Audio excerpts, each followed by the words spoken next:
본 설교를 들어가기 전에 여기 제가 성경 연구하는 방법을 여러분하고 좀 공유하고 싶습니다. 제가 볼 때 우리 여기 형제들이 아주 다 젊으신 분들이에요. 그래서 연세가 좀 많으신 분이라면 이 말씀을 전하지 않을 텐데 젊은 여러분들이기 때문에 더 잘하실 수가 있을 겁니다. 자, 제가 성경 연구를 이런 방법으로 합니다. 우선 시편 1편을 예로 한번 들어보겠습니다. 성령께서 본문을 통해 말씀하시는 중심 주제를 부각하게 됩니다. 도표 설교의 유익한 점은요, 우리가 이런 말이 있죠. 나무는 보고 숲은 보지 못한다는. 근데 이는 성경 연구에서도 이제 같습니다.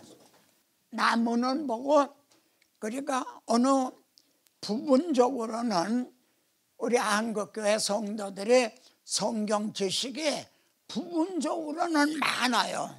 많이 들어서. 근데 이게 어떻게 연결이 되는 건지, 이 퍼즐을 어떻게 이게 맞춰야 되는 건지, 이 전체적인 거를 숲은 보지 못하는 그런 잘못에 빠지게 됩니다. 설교자들도 마찬가지예요.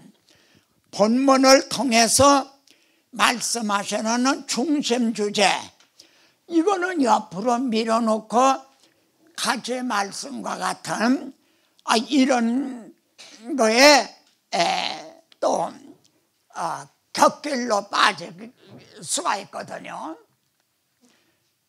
본문을 봉독한 설교자가 길을 잃고 헤매지 않게 된다. 도표 설교를 하게 되면 본문을 읽어놓고는 딴 말씀 하고 끝에 가서 한번 겨우 하는 이런 잘못을 빠지지 않게 된다. 논리적인 설교로 성도들의 이해에 도움을 준다. 아주 논리적으로 차곡차곡 이렇게 하게 된다는 거죠. 성도들의 도표를 보면 말이죠, 설교 말씀이 기억이 난다는 거죠. 그리고 또 다른 분에게 내가 오늘 설교를 통해 은혜를 받았다, 돌아가서 신랑에게 이걸 전하려고 그런다. 근데 어디서부터 어떤 순서로 전해야 될지 끙끙댄단 말이에요. 근데 도표 보려면 이것을 그 순서대로 차곡차곡 이렇게 전해줄 수 있는 어떻든 이런 유익한 점이 참 많다는 겁니다. 그러면 여러분들에게 A4 용지를 지금 나눠드렸습니다. 이걸 우선 해가지고요, 이렇게 우선 이렇게 도표 작성할 선을 좀 그리는 겁니다. 한번 그려보세요. 여기 그림에 보는 대로 이 윗부분에는 말이죠, 제목을 붙이기 위해서 좀 비워놓는다는 거죠. 윗부분은 제목을 달기 위해 자리를 좀 비워놓는다. 이렇게 그려놨으면 도표 작성할 준비가 되었습니다. 도표를 작성할 때 말이죠, 25절 정도, 그것이 알맞습니다. 근데 40절이 된다 그러면은 두 문단으로 나눠서 작성을 한다는 거죠. 우리 본문을 한번 같이 봉독을 하겠습니다. 보겠는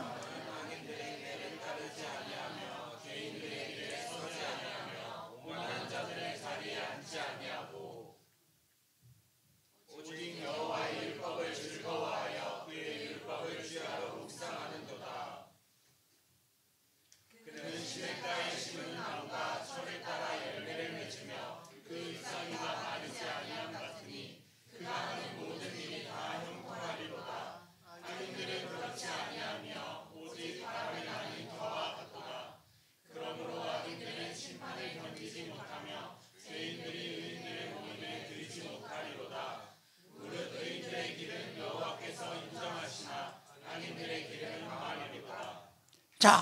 본문입니다. 본문을 하고요, 문단을 나누기를 하는 겁니다. 본문을 몇 문단으로 나눠서 찬송가로 하면은 3절에까지 있는 찬송가도 있고요, 4절까지 있는 찬송도 있고, 그렇듯이 문단을 나누는 겁니다. 시편 1편을 본문을 나누려면요, 관찰하고 또 관찰하고 또 관찰하고 거의 암송할 수 있을 정도로 자꾸 관찰을 하게 됩니다. 그래서 몇 단원으로 나누어주면 좋을까? 예? 2단원으로 나눌까? 3단원으로 나눌까? 여러분 한번 시편 1편을 봉독을 했으니까 한번 관찰을 해보세요. 몇 단원으로 나누면은 이것이 도움이 될까? 2단원 혹은 3단원? 그리고 여기에는 수학처럼요, 어떤 답이 하나다는 아니라는 거죠. 저도 예를 들면 처음엔 2단원으로 나눴다가 자꾸 관찰해 보니까 3단원으로 나누면 더 좋겠구나, 이렇게 바꿔주기도 한다는 거죠. 그러니까 여러분들이 지금 어느 분은 2단원으로 나눴다, 어떤 분은 3단원으로 나눴다, 그러면은 그 중에 답이 하나만 있는 건 아니라는 거죠. 2단원으로 나눈 것도 맞는 거고 3단원으로 나눈 것도 맞는 거라는 거죠. 그런데 관찰하다 보면 점점 발전을 한다는 거죠. 그래서 2단원보다는 3단원이 더 좋구나, 이렇게 발전을 하게 된다. 근데 그렇게 하게 되면은 본문을 관찰하고 관찰하고 또 관찰하고 파브르의 곤충기처럼 말이죠, 관찰하고 관찰을 해야 된다는 거죠. 자, 2단원으로 나눌까? 3단원으로 나눌까? 시편 1편입니다. 이거를 우선은 저는 3단원으로 이렇게 나눴습니다. 왜냐하면은 복 있는 사람은 이렇게 돼 있잖아요. 근데 여기는 악인은 그렇잖아요. 그러니까 여기서 단원을 나누게 되는 거죠. 그리고 무릇했단 말이에요. 그러니까 이거에 대한 결론적인 종합적인 그런 게 되는 거죠. 이런 걸 관찰을 해봐서 여기는 복 있는 사람이구나, 여기는 악인들은, 그리고 무릇 이렇게 여러분들도 지금 2단원으로 나눌 수도 있고 3단원으로 나눈 분도 계실 거예요. 관찰하고 관찰하고 함으로 이 문단 나누기가 이렇게 된다는 겁니다. 그러면은 단원의 제목을 정하는 거예요. 여기는 1단원 어때나, 복 있는 사람은 이걸 제목으로 다는 거죠.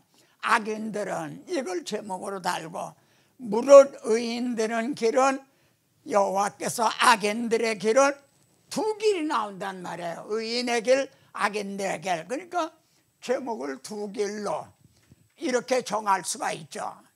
제목은 가급적으로 이 본문에서 제목을 단다는 겁니다. 본문에서.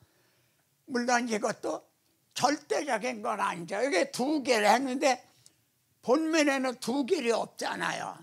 본문에. 근데 뜻으로 보면 의인들의 길, 악인들의 길, 그러니까 2길이라고 다를 수가 있구나, 이렇게 할 수가 있죠.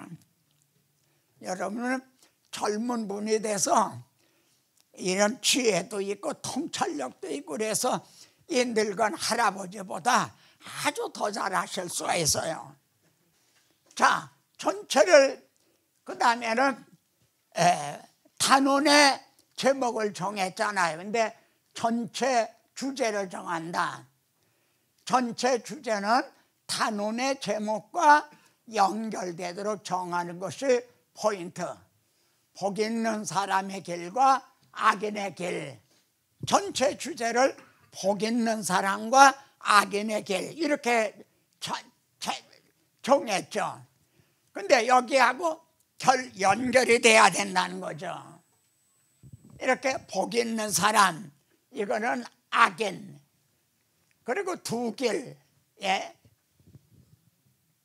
전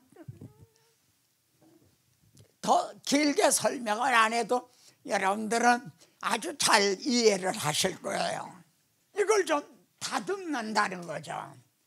이렇게 전체 주제와 단원 주제를 좀 더 다듬는다. 왜냐하면 의인의 길로 바뀌었단 말이에요. 복 있는 사람이 의인의 길로 바뀌었어요. 왜 바뀌었을까요? 여기에 의인들의 길, 악인들의 길로 돼 있잖아요. 여기에 복 있는 사람은 한 게 아니라 의인들의 길, 악인들의 길로. 그러니까 이걸 다듬어서 의인들, 이거는 이 내용은 의인들의 길이고 이 내용은 악인들의 길이다. 이렇게 좀 다듬을 수가 있다는 거죠. 좀 끄떡끄떡해요, 좀.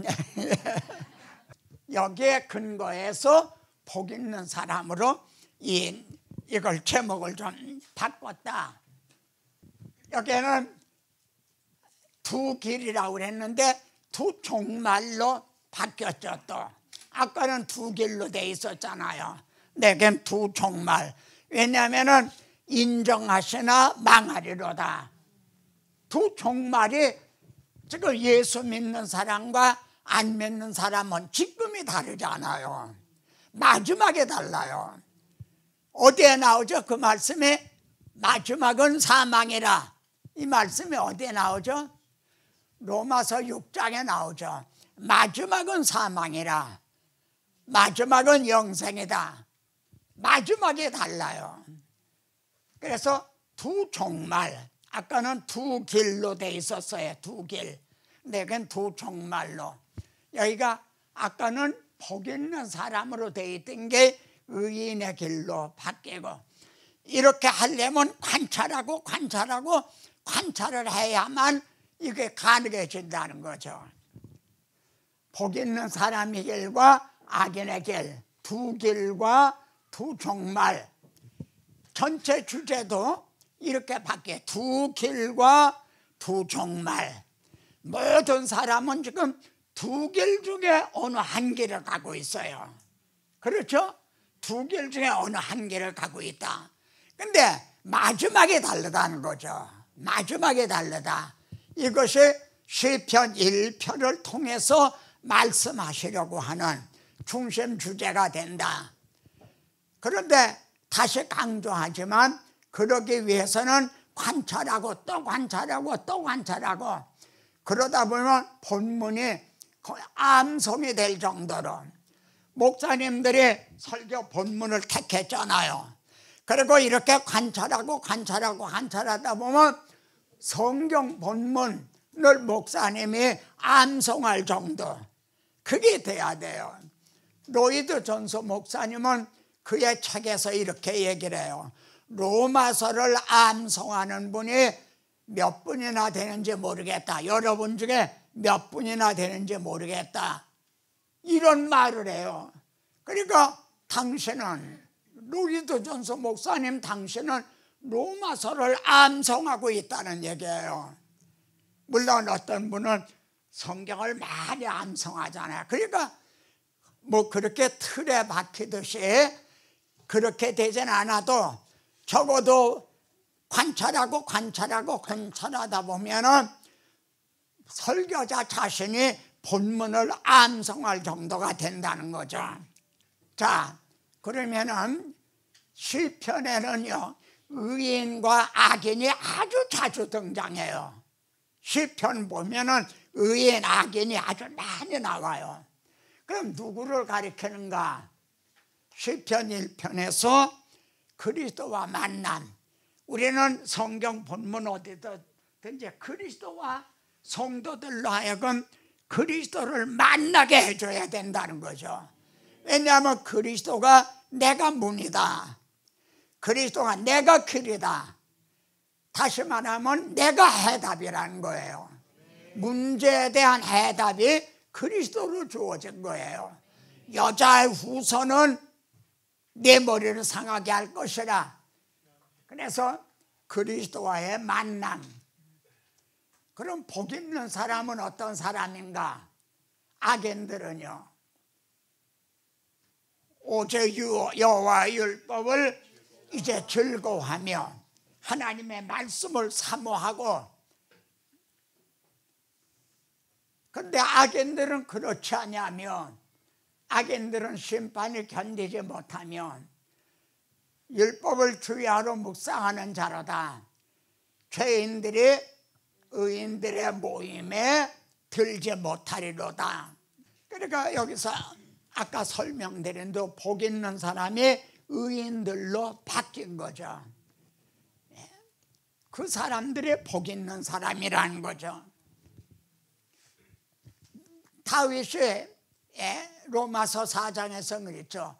복 있는 사람은 허물 사함을 받고 죄가 가려움을 받은 사람은 복이 있도다. 그러니까 설명을 드리면 의롭다함을 얻은 사람, 하나님 앞에 의롭다함을 얻은 사람이 복받은 사람이라는 거죠. 무슨 물질 축복, 그게 아니라 하나님께 의롭다함을 얻은 사람, 가죽 옷을 지어 입혀주신 사람, 더러운 옷은 벗기고 아름다운 옷을 입혀주신 사람, 이 사람이 복 있는 사람이다. 왜냐하면 하나님 앞으로 돌아갈 수가 있고 하나님과 화목할 수가 있고 하나님의 영광에 영원토록 참여할 수가 있기 때문에요. 여기 다윗은 복 있는 사람은 죄가 가려진 자로 시작하여 허물 사함을 받고 죄가 가려진 자는 복이 있도다 그랬는데, 마지막에 가서 너의 의인들아, 이 사람들의 의인들이라는 거예요.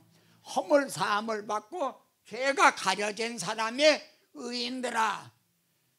우리가 의인이 된 게 아니라 의롭다고 여겨 주심을 받았다는 거죠. 이것이 시편이 말씀하는 의인인 거예요. 그러면 악인은 뭘까요? 악인은 불신자들이죠. 근데 왜 불신자들 중에도요 선한 사람이 많아요. 의로운 사람도 많아요. 믿는 사람 중에도 본이 안 되는 사람들도 많아요. 근데 어떻게 의인들하고 그리고 믿지 않은 사람은 악인이라고 그러는가? 여기에 대표성이 나와요. 그가 누구를 따라가고 있느냐 이거예요. 우리는 예수 그리스도를 따라가고 있어요. 그래서 의인의 진영이고, 믿지 않는 사람들은 자기가 알건 모르건 인정을 하건 안 하건 사탄을 따라가고 있는 거예요. 그 대표자가 악한 자기 때문에 악인의 그룹이 돼요. 악인의 길. 우리의 대표자는 의로우신 분이기 때문에 의인의 길인 거고요. 의인의 길과 악인의 길, 이게 시편이 말씀하는 신학적인 거죠. 여기 한 사람의 순종하심으로 많은 사람이 순종하지 아니함으로 많은 사람이 죄인 된 것 같이, 한 사람의 순종하심으로 많은 사람이 의인이 되리라. 우리가 성경을 보면요, 잘 맞는 톱니바퀴처럼 모든 말씀이 아주 조화를 이루고 있어요. 이렇게 모든 성경이 줄줄이 사탕처럼요 전부 네트워크로 연결이 되어 있다는 거죠. 끊어진 말씀이 아니라. 왜냐하면 한 성령께서 기록을 하셨기 때문에. 창세기부터 계시록까지는 약 1600년 기간이 말이죠. 여러 사람의 또 기록을 했어요. 그러니까 내용이 다 다를 것 같잖아요. 오랜 동안에 많은 여러 사람, 어부도 있고 뭐 제사장도 있고 각기 계급도 달라요. 그런 사람들의 기록을 해놨는데 이게 놀랍도록 다 잘 맞는다는 거예요. 뭐 오메가 시계, 스위스의 오메가 시계, 그게 아무리 정교하다 하더라도 성경책은 더 정교하다는 거죠. 그래 다 이렇게 조화를 이루고 있다. 대표자가 의인의 길, 대표자가 악인의 길이기 때문이다. 그러면은 두 길과 두 종말, 모든 사람은 두 문, 두 길 중 하나를 가고 있고 두 진영 중 어느 진영에 속해 있느냐. 축구 시합을 할 때 두 편으로 나누어지던 말이죠. 나는 어느 청군에 속하냐 백군에 속하냐, 어느 진영에 속해 있느냐. 소속이 없는 사람은 없어요. 여기도 보세요. 그때에 이거 우리가 불신자 때죠. 이제는 주님을 만나고 주님을 영접한 그 마지막은 사망이라,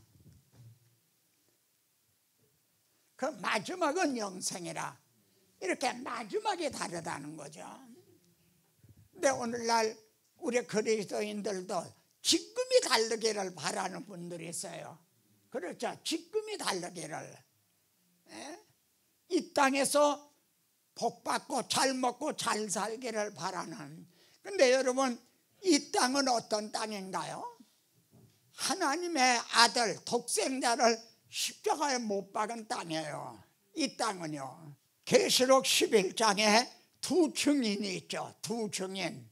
이 사람들이 증언하다가 죽임을 당해요. 그들의 시체가 큰 성길에 있으니 그 성은 영적으로 하면 소돔이라고도 하고 애굽이라고도 하니 곧 그들의 주께서 십자가에 못 박히신 곳이라. 지금 우리가 살고 있는 곳은 이런 데예요. 무슨 얘기인지 이해가 되시나요? 하나님의 독생자를 대적하고 배척해 십자가에 못 박은 곳에서 우리는 잘 먹고 잘 살기를 바라고 있다 이거예요. 그게 아니라는 거죠. 이 땅에서는 오히려 우리가 외국인과 나그네로서 핍박을 당하고 그런다는 거죠. 그런 기간을 어떻게 사나요?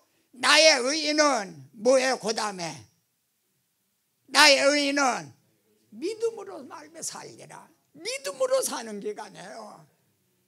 뭘 믿는 기간인가요? 언약을 믿는 기간이에요.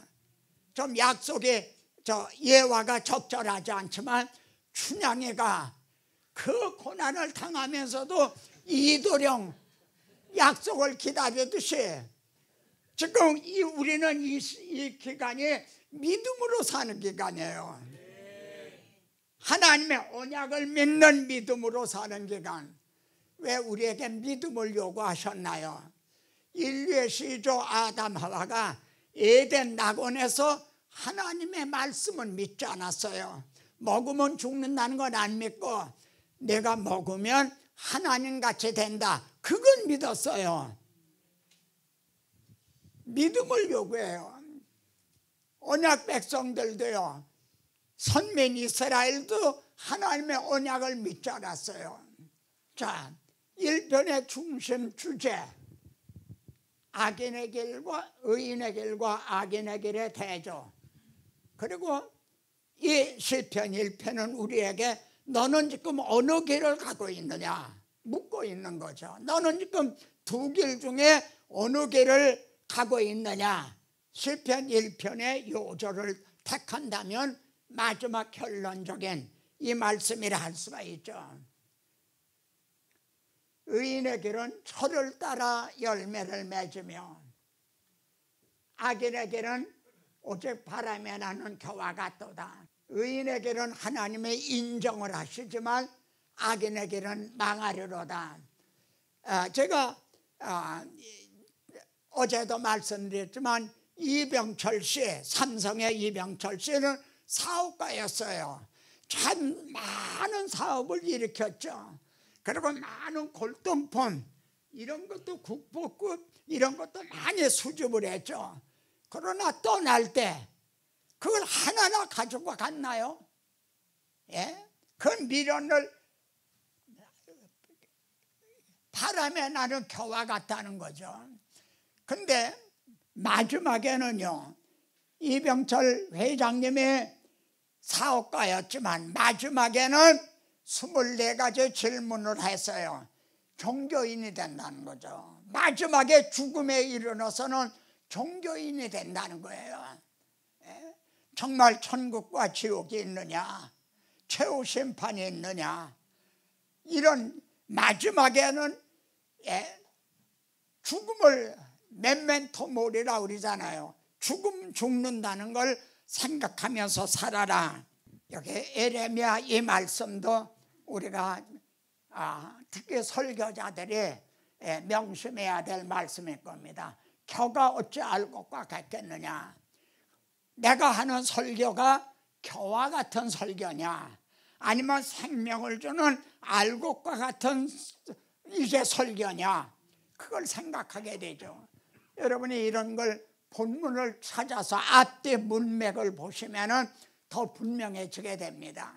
에레미야 시대 많은 거짓 선지자들이 말한 건 겨와 같은 설교라는 거죠.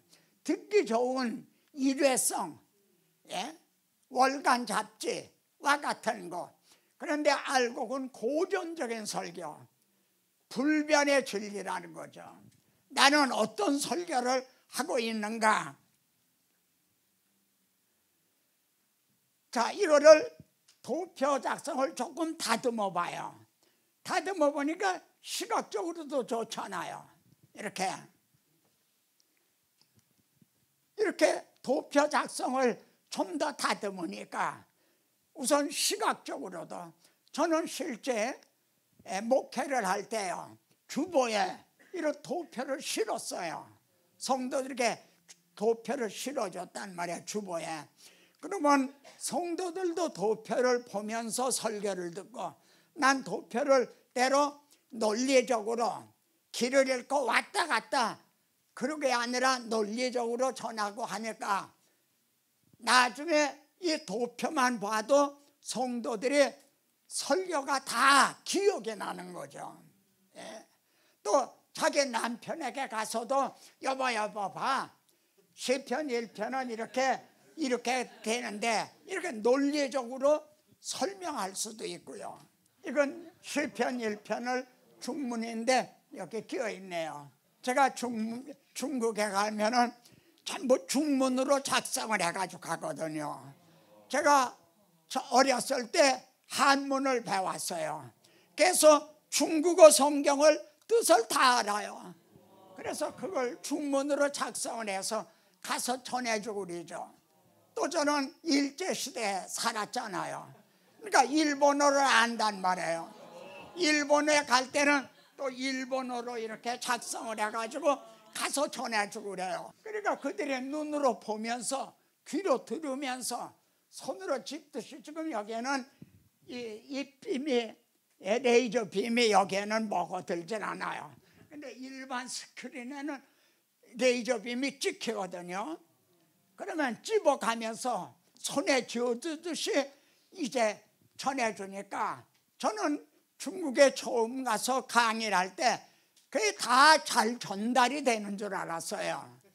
근데 나중에 보니까 70% 정도 전달되면 제대로 전달이 되는 거라는 거예요. 통역을 하는 사람이 자기가 이 구속사를 알아야 통역을 할 수 있는 거 아니에요. 근데 자기도 모르면서 통역을 하니까 엉터리 통역이 돼버리는 거예요. 그래서 이거 안 되겠구나.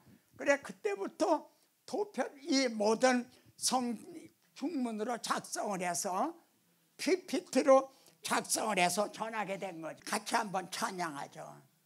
그가 크신 은혜 내려 나를 항상 돌아보고 많은 영광 보여주며 나와 함께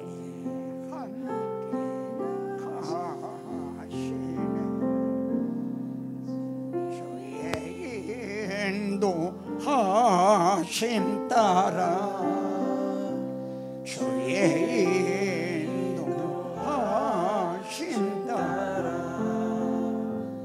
어디든지 주를 따라 주와 같이 가려네.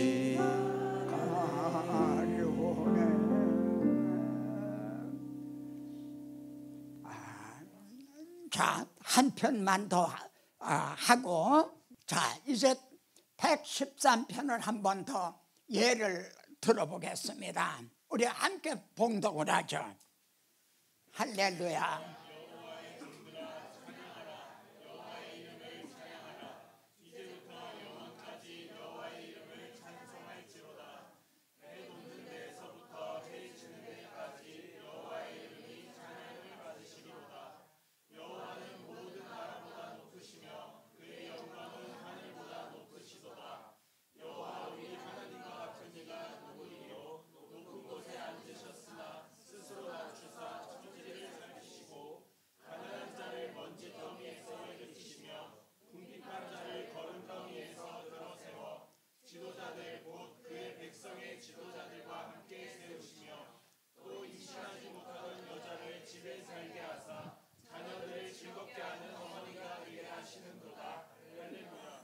자, 이게 본문입니다.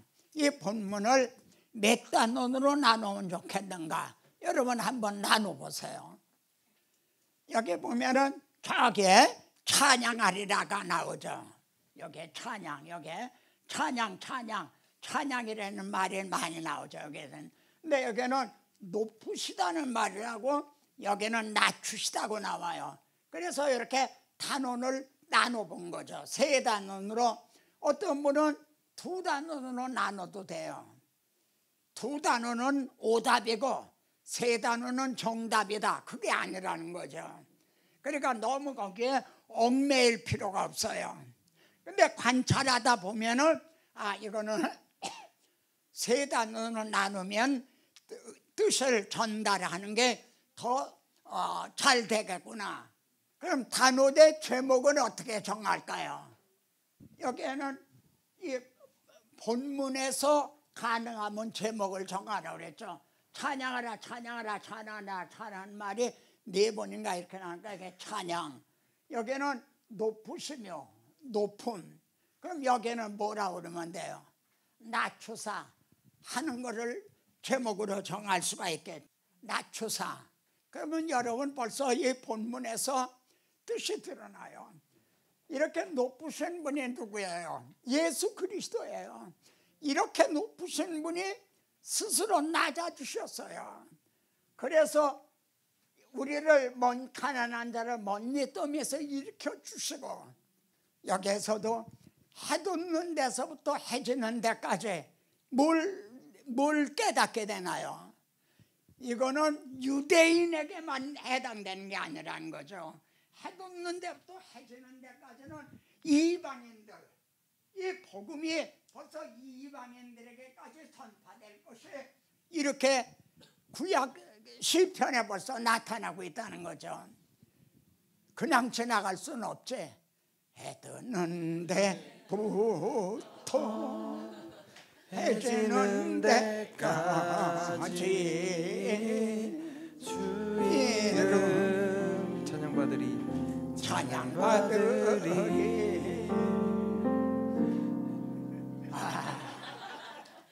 그러니까 여러분이 이런 걸 할 때 이렇게 찬양과 더불어 이제 본문과 찬송과 그리고 거기에서 성도들이 깨닫고 은혜 받고 감격하면은 또 통성으로 기도하고, 에베소서 1장을 보면요, 찬송하려다가 하나님, 찬송을 하다가 또 말씀을 전해요.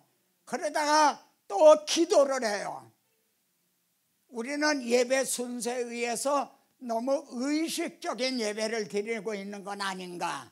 의식적인 예배, 의문에 속한 예배, 그게 아니라 완전 틀을 벗어버릴 수는 없어도 찬송하다 말씀 전하고 기도하고 하는 생동감 있는 이런 걸 만나게 되죠. 그러면 찬양하라 찬양하라 그랬잖아요. 찬양하라 찬양하라 찬양하라. 그럼 무엇을 찬양하라는 건가? 왜 찬양 받으시기에 합당하신가? 찬양할 이유가 두 번째 단원에 나오죠. 높으시다. 높으시고 높으시다가 두 번째 단원에서는 높으시다는 게 강조가 되어 있죠. 여호와 우리 하나님 같은 누구시여? 우리 주님이 얼마나 높으시고 높으신 분인가.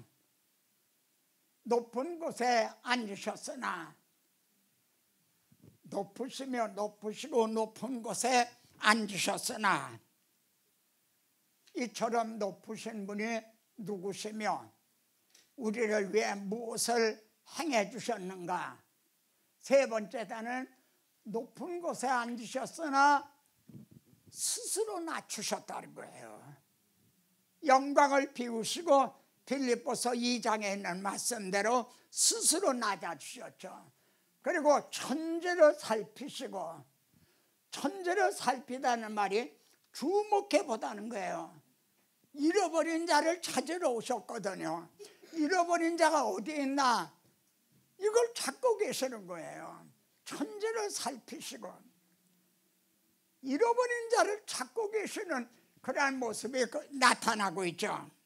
가난한 자를 먼지더미에서 일으키시며 궁핍한 자를 거밋더미에서 들어세워. 구약에서는 이 하나님의 백성들을요, 가난한 사람, 궁핍한 사람으로 표현이 돼 있어요. 왜냐하면 박해하에 있고 그들은 외국인이기 때문에 이렇게 표현됐어요. 근데 먼지더미에서 여기 있구나 하고 일으켜서 양을 하나 어깨에 메고 오시듯이요, 궁핍한 자를 거름더미에서 들어세워서 말이죠. 그리고 바로 이 말씀에 우리들의 얘기라는 거죠. 지금 이 자리에 있는 우리들, 내 얘기라는 거죠. 나를 그렇게 먼지더미에서 일으키고 거름더미에서 이제 들어세워 주셨다. 그리고 여기에서도 성도들로 하여금 그리스도를 만나게 해준다. 누가복음에 나오죠. 찾아낸 적 즐거워 어깨에 메고 나와 함께 즐기자. 이 말씀하고 또 잘 맞는 톱니바퀴처럼 이렇게 결부가 되어 있죠. 그리고 지도자들, 그렇게 거름더미, 먼지더미에서 말하던 죽은 개를 끌어다가 버리듯 한 허물과 죄로 죽었던 우리들을 거기서 찾아서 어깨에 메고 나와 함께 기뻐하자. 그래서 지도자들, 곧 그의 백성의 지도자들과 함께 세우시고, 여기는 개정에는 지도자로 나와 있어요. 근데 개역에는 방백, 장관들과 같은 방백으로 되어 있는데 중문 성경에는 왕자로 되어 있어요. 왕자와 같이 왕 같은 제사장으로 삼아주셨다는 거죠. 왕자같이 세우셨다. 그래서 찬양하자는 거죠. 찬양하라, 찬양하라. 그래 찬양을 받으시게 합당하시도다. 이제부터 영원까지, 해 지는 데부터 해 뜨는 데부터 해 지는 데까지. 여기 보면 마지막 절은 임신하지 못한 여자, 누구를 생각이 나나요? 사라를, 아브라함의 아내 사라를 생각하게 되죠. 임신하지 못했어요. 근데 내 이름을 사레라 하지 말고 사라라 하라. 만국의 어머니로 삼아주셨어요. 임신하지 못하던 그를. 그래서 갈라디아서에서는 사라를 우리들의 어머니라 그래요. 우리들의 어머니. 할렐루야. 이 점을 복음이 밝게 드러난 신약 성경에서는 이렇게 말씀하고 있죠. 주님은 시편의 나를 가리켜 기록된 것이 이루어져야 하리라 이렇게 말씀했죠. 시편도 주로 다윗이 기록한 시예요. 절반 이상의 다윗이 기록한 건데, 다윗은 선지자라. 오순절 성령 임하신 후에 베드로의 입을 통해서 다윗은 선지자라. 그래서 그 자기 자손 중에 그리스도가 오실 걸 알고 미리 예언을 했다. 홍해를 육지같이 건넌 후에 모세가 이렇게 찬양한 거죠. 여호와 우리 누구리까? 근데 미가서에서는요, 주와 같은 신이 어디 있으리까? 우리의 죄악을 발로 밟으시고 우리의 모든 죄를 깊은 바다에 던지시리다. 왜 이렇게 해주셨죠? 우리 죄를 발로 밟고 돌을 바다에 던지듯 깊은 바다에 던지시리다. 그래서 다시는 기억지도 않으신다고 그래요. 돌이 저 바다 깊은 데로 가라앉아 버렸잖아요. 그러니까 다시는 기억지도 아니하신다. 그럼 왜 이렇게 해주셨는가? 주께서 옛적에 우리 조상에게 맹세하신 대로 누구에게 이렇게 맹세했어요?